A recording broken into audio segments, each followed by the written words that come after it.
దేవుని నామానికి స్తోత్రం కలుగును గాక. అందరూ బాగున్నారా? నేను కూడా బాగానే ఉన్నానండి. యూట్యూబ్లోను స్టేటస్లోను వీక్షించేటటువంటి వారికి నా హృదయపూర్వక వందనాలు తెలియజేస్తున్నాను.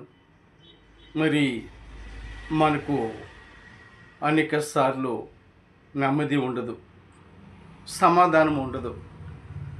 మన కుటుంబంలో ఏదైతే తలపెట్టామో అవి జరగకపోతే మనకి నిద్ర పట్టదు.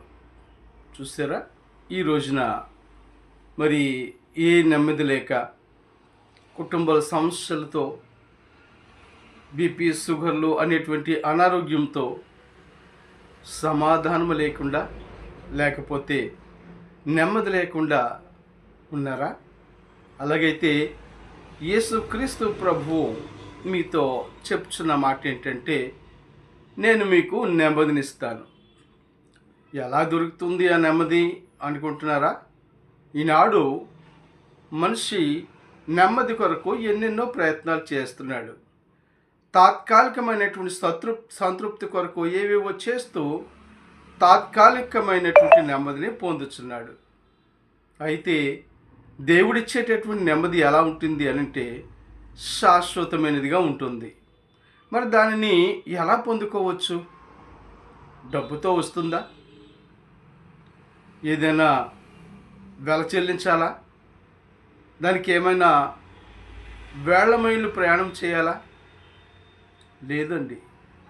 దేవుడు చెప్తున్నాడు, 119వ దావీదు కీర్తన 165వ వచనములో ఆయన ఏమంటారంటే, నీ ధర్మశాస్త్రము ప్రేమించు వారికి ఎంతో నెమ్మది కలదు అని చెప్తున్నారు. చూస్తారా ప్రియులారా?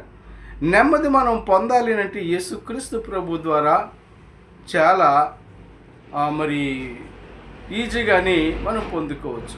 కేవలము ఏంటంటే యేసుక్రీస్తు వాక్యాన్ని, ధర్మశాస్త్రాన్ని ప్రేమించాలి. ధర్మశాస్త్రాన్ని ప్రేమించడం అంటే ఏంటి? వాక్యాన్ని ప్రేమించాలి.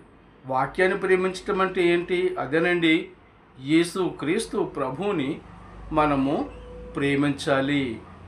ప్రేమించినప్పుడు దేవుడు ఏం చేస్తానంటున్నాడు అని అంటే, నెమ్మదిని కలుగు చేస్తాను అంటున్నాడు. అవునండి, ఈ రోజుల్లో ఎన్నో వసతులు కలిగిన గృహంలో ఉన్నప్పటికీ రాత్రి సమయంలో నిద్ర పట్టక నెమ్మది ఉండదు.